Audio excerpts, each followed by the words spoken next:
So I'm Tash Kennedy, and I have the pleasure to introduce Dr. Jonathan Kennedy. He is going to be doing a talk on Sankey diagrams. He is a senior research officer in Professor Sinead Bothy's team as part of HDR UK Wales. And his area of work is in utilising advanced machine learning techniques to solve real-world problems. And he's worked on a range of areas, including arthritis, multimorbidity during pregnancy, intellectual disability, and COVID-19. So when you're ready, John, you can take it away. Hi there, my name is Dr. Jonathan Kennedy, as Natasha says, and today I will talk about Sankey diagrams.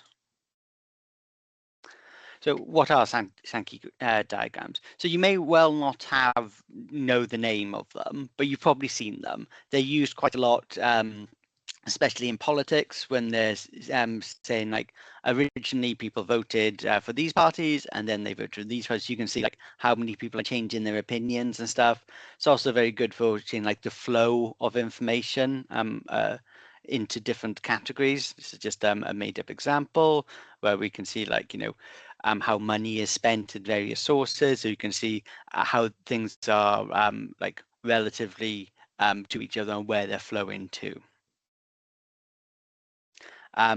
You can get all of the information today from this website. It's got some very good examples of how to do this with working code as well. So the two libraries in R you need is network D3 and dplyr. So you need to make sure those are loaded in. Then what we need to do is set up a connection data frame for the flows of intensity within each flow. So we have the source, and then the target, and then the value. So we got group A, so we've got this group here, and then that will go to group C, and you've got a value, so that value happens to be 2. And then group A also goes to group D, which value is 3.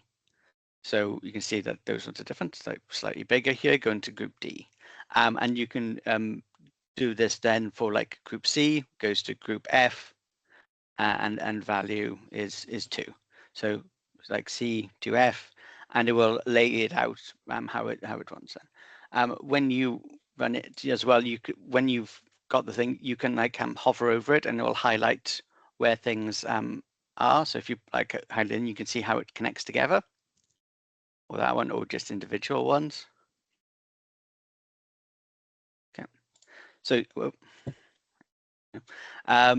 so yes, so the most important thing is like getting the source, the target, and your values correct, especially when you've got a very complicated Sankey diagram you're trying to construct. You've got to make sure that things are in the right order, because there's it will just try and populate it into how it is presented, and there won't be any like fallback to make sure that it's right. From these flows, we need to create a node data frame. It lists all entities involved in the flow. So set it up like this, make sure it's unique.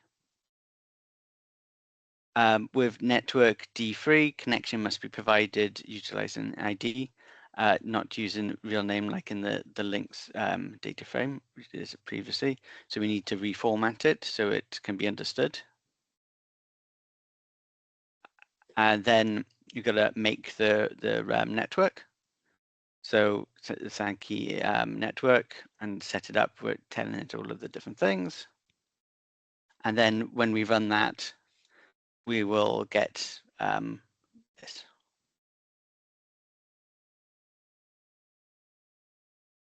Right. There are various strengths of using the Sankey diagram and also weaknesses.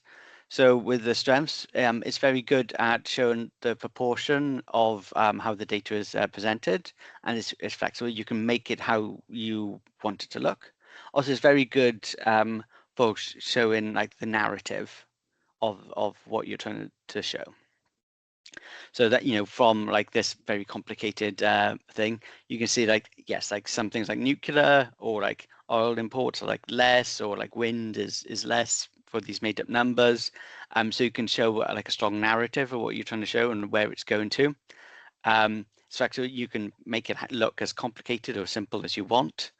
The weakness is, however, is that unless you're careful, it can easily like flatten numbers as you go to a different like boundary. And if you set things up, and we'll come on to like how to add colors in the next section.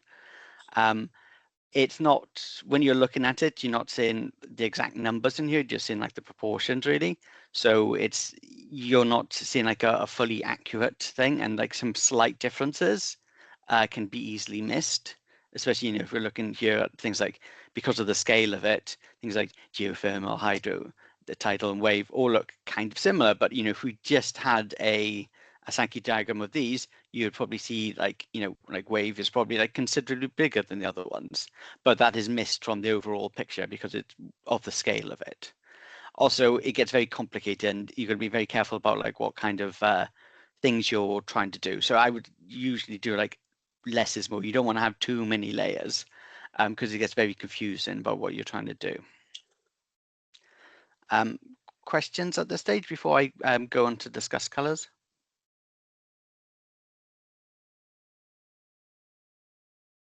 Okay. Colors. Right. So you need to add a group column to the node's data frame. With this, you've got all of the different nodes you've got available, as in this example.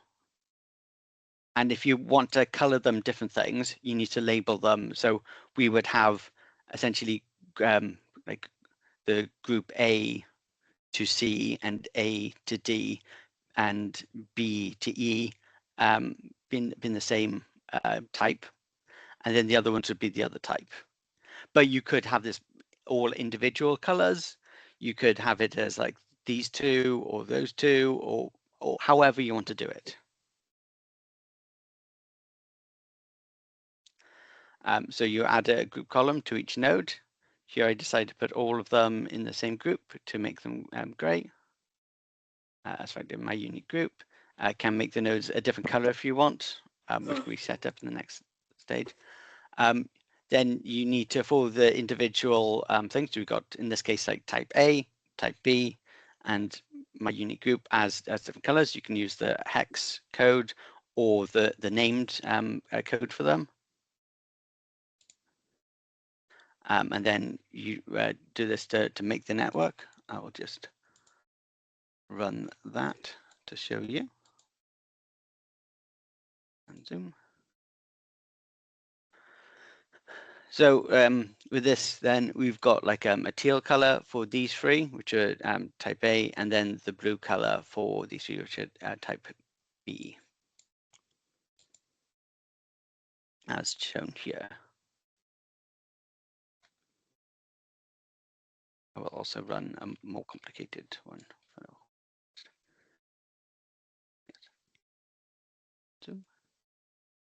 So here we've got a more real world example of what I've done. Yes, there it is.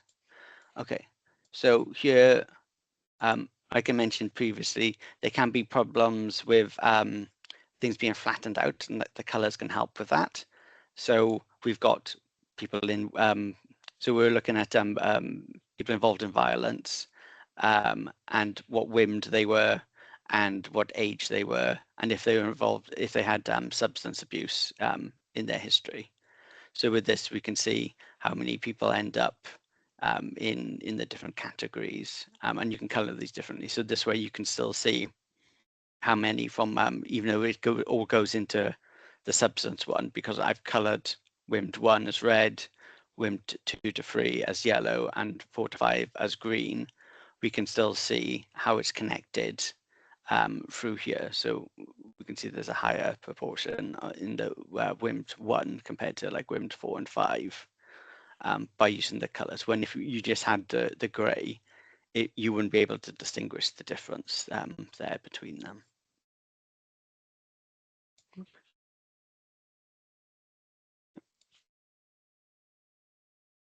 Okay, questions?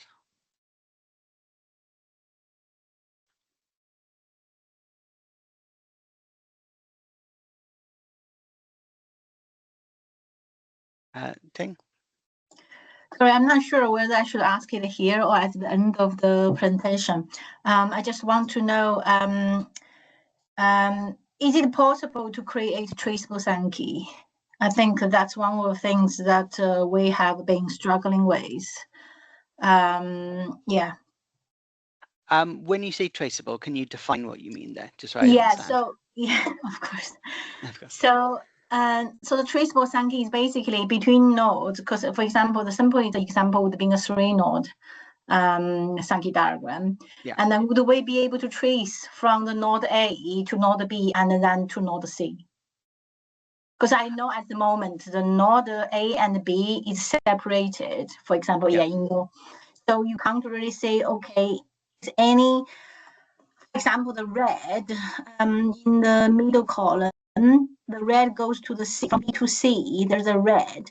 We don't know whether that band goes to the A's. We don't know the proportions to which extent from the A's goes to there, because it could be the band AB, A2, A3. It could be any of those.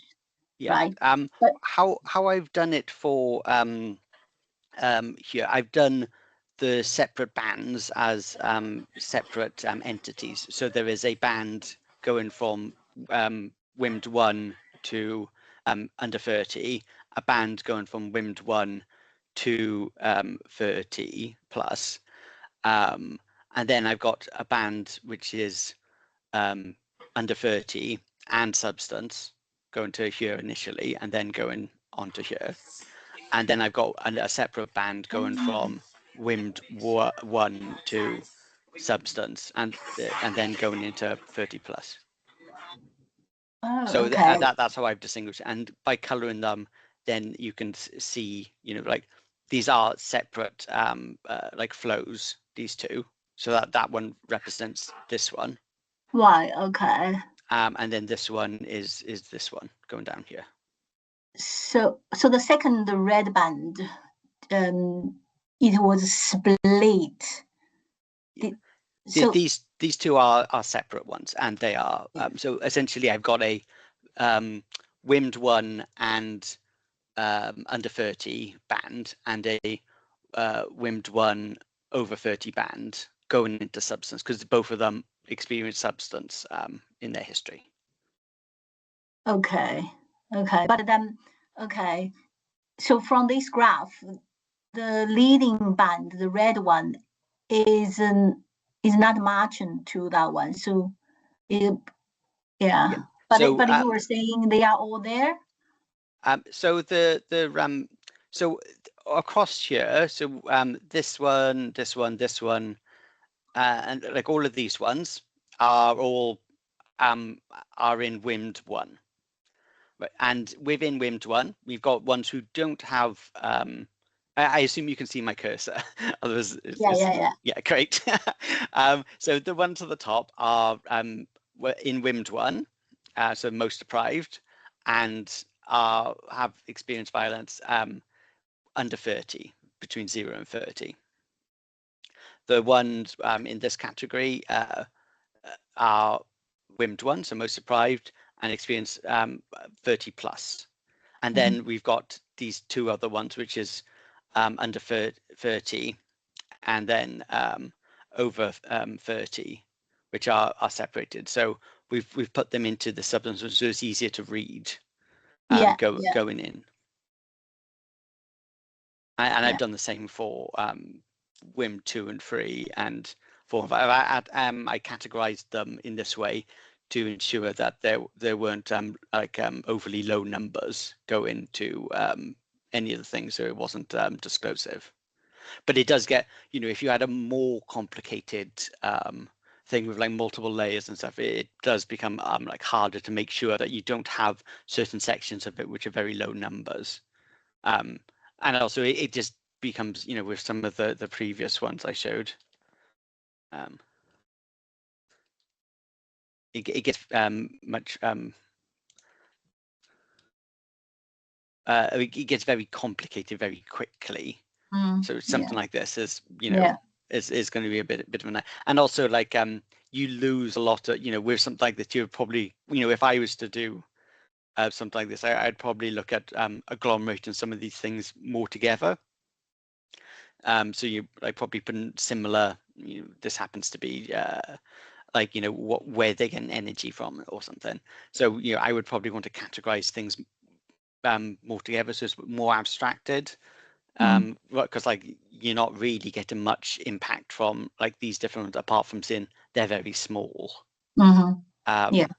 But if you put them together, then it makes it a lot less complicated, and you got a lot less like individual nodes you're trying to populate.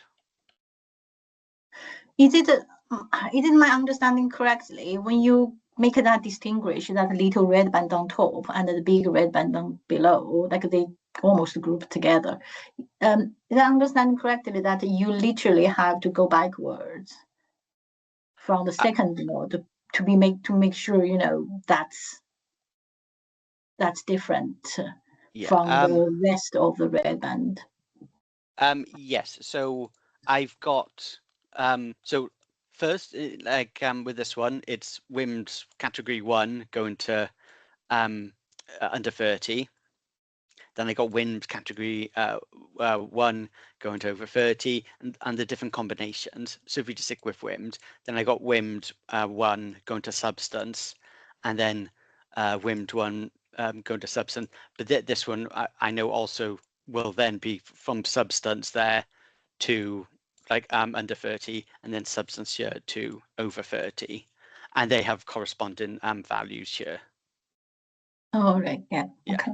So yeah, it's one of these things you need to kind of know what you're trying to make. It's not just like, oh, I'm just gonna put it in, if you had like SPSS or something and you'd like a chart builder, you would just put it in and be like, but, and it would like generate it for you. With this, you've got to have a more thought about exactly what you want to make, and to do this, I had to like iterate a few times, because sometimes like things are being combined together, and like this one was being in.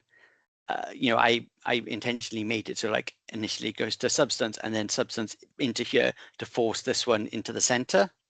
So I can manipulate with this and then see it. But before that happened, and like if I just had like WIMD to substance under 30, then that would be in on this line, and it was harder to read then, I felt. So I did it the flow from here to there, and then from here to that category. But yeah. Yeah, that's one of the difficulties, to make it easy to read on top of everything else as well. yeah. It's very much you need to kind of understand what you want to show with it, and build that. It's not just like just click and go I know. kind of thing. Yeah. Oh, thank you so much. Thank No you. problem. Yeah, hopefully that answered the question.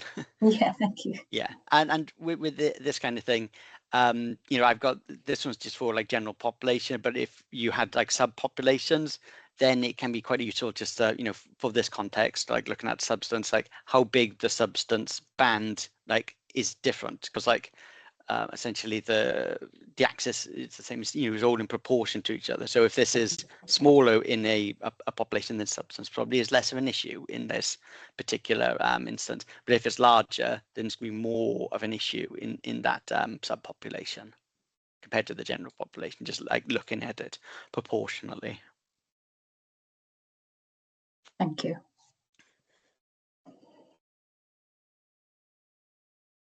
I can't really see the who's next, or who's number 1? Genevieve, I think. Yes, I'm Genevieve Cizard. Yes, I was wondering if maybe if you go back to your previous graph, if you can add an element of time for those transition. Like the gray one, you had like multiple, I think you call them nodes, right? But Yes. whether the nodes can be placed representing like things like over time, for example, like at 2 years or 3 years or 4 years. So could you give me an example of how that would, and then I could. Yeah, use so that. for example, I would see someone who has hypertension and they might transition to diabetes or cardiovascular disease, but at different time. But maybe that's too complicated because, yeah, maybe that's too complicated actually as an example. Well, you could have like if you had hypertension, as this like category or something, and you wanted to see how many of them progressed in, I don't know, like 5 years or something to something else. Yeah. Then you could have that go into the different categories like that. Then yes. Yeah. But yeah, but then like that would to do like a strict like time one is a bit fiddly to do with Sankey diagrams. But if you abstracted it more, so like I said, if it was like I don't know, these are like 20-year-olds along this axis, and like how many of them have hypertension by like 25 or something, Yeah. or Okay. and then from there do they progress onto another condition? But yeah, having it so like individual, like for each individual, and also like just for like disclosiveness, that that would cause problems, and also for me, I don't think Sankey would be the best kind of approach for that kind of thing. But if you wanted to abstract it more and be like these individuals start off with hypertension at a certain age bracket, and then Yeah, how many of them say progress everyone on. at 20 is there, everyone at 25 is there, and so on. Yeah. Yeah. Okay. Yeah, but I if you had quite different like interactions with a condition at different like age brackets, I would be tempted to like split them off into like different Sankey diagrams and compare them that way, rather than having them all in. Because like for because one of the things we were looking at with like this one is looking at individuals who had like intellectual disabilities and stuff. So like when they're incorporated into the general population, they're quite a small percentage, but they're quite interesting to see how they interact in this way. But they'll get flooded because of the majority don't have intellectual disabilities within this cohort. So having them as their own separate category and making your own Sankey diagram about just them meant that you can actually see this kind of effect, when otherwise it would just be like a tiny bit up here, which you can really like read. In the same way with some of the other like more complicated diagrams I showed, when it's just like it's so small you can't see the difference between them, even though if you looked within that subset, there probably is quite a big difference, but like relative to each other. But sometimes as well, it can be useful to see how big, because sometimes you can get lost in the weeds of data. So sometimes it can be good just to see, how many people have hypertension within like, I don't know, like 20 to 30, and then like 30 to 40 and so on. So you can see how it affects ages, something like that Sankey could do. Or if you wanted to see, within that age group, how many of them progress on to different conditions, it can also do that. But I think it works better when you've got more like abstract categories, rather than like how an individual is moving through the network. Does that help? Yes, thank you. Okay, great.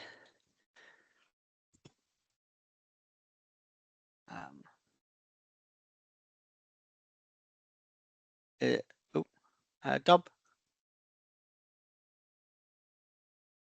Hi, John. Hi. Really interesting presentation. My question was around the tool. Is there a clear and obvious advantage to using R, to say using maybe a Power BI more point and click easier tool? Well, as you know, I usually use R. So when I, that's what I'll use most of the time. If you've got other tools, then, this is just a demonstration of how Sankey works in R. So yeah, other tools are available. Just to push that a bit more, I understand, for example, like this will be part of a much larger project where you'll be using data analyzing R. Yeah. And I see you fiddling around with the image, the graphs. Yeah. Is that a property of R? Yes. So Okay. you mean like this? Yes, and yes, stuff. And yes, you can yes. change the Interactive, thing. yeah. Yes. When you run the R script, Yeah. that how it is. I'll just move the R thing over so you can see.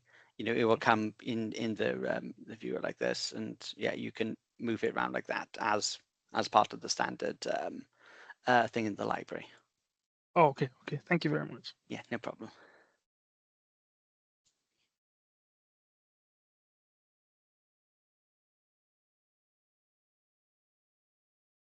I think that might be it.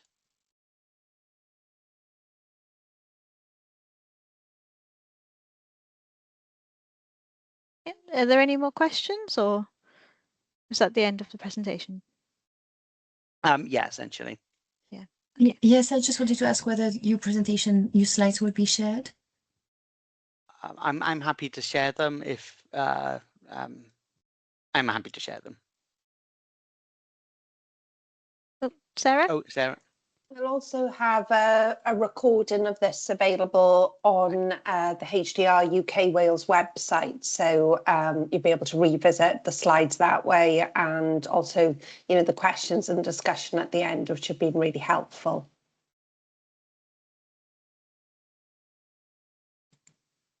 Thank you. Are there any more questions from anyone? If not, I have one. A little bit. It might be a bit of a mean question, but with these strengths and weaknesses, are there any other diagrams that you would suggest potentially using instead of a Sankey diagram? Because Sankey diagrams are very good for visualizing the flow, so like the user journeys, but could you think of anything that could potentially be more appropriate? Well, it depends on exactly what you're wanting to do with it.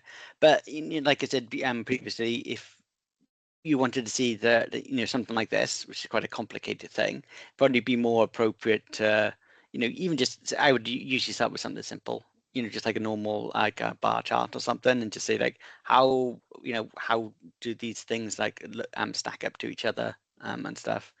Usually best to start simple and get more complicated. So yeah, if I would normally do something like like a bar chart, or something. If you want to see the relative things, you could do a pie chart. This is good when you're wanting to see the flow into different things. If you're looking at like revenue, or if you're looking at different things like that, like more static things when you just want to see the proportion, like a pie chart might be fine, or just a normal bar chart. Yeah, so there's lots of different options. It depends on the situation, and it's certainly not just you should use this for all circumstances. Very much no. It's got a very specific kind of like use case, and even within that, sometimes you would want to like split your data out, or do separate ones where you've got like all of them together, where you just in the proportions and make it as abstract as possible. And then sometimes you would want to be like, okay, I want to look at this population and just do a Sankey diagram on those. Oh, thank you. I will also mention that there's something similar to a Sankey diagram, but it does also account for time, so changes over time or changes over different stages, and those are called alluvial diagrams. So, thank you. A possible future presentation then. Yes. Are there any other questions from anyone? I can't see any more hands. In which case, I think we've hit the 12:30. So thank you very much, Jonathan, for this presentation. It's been very interesting, and I feel like I've learned a lot about Sankey diagrams. And thank you everyone for attending.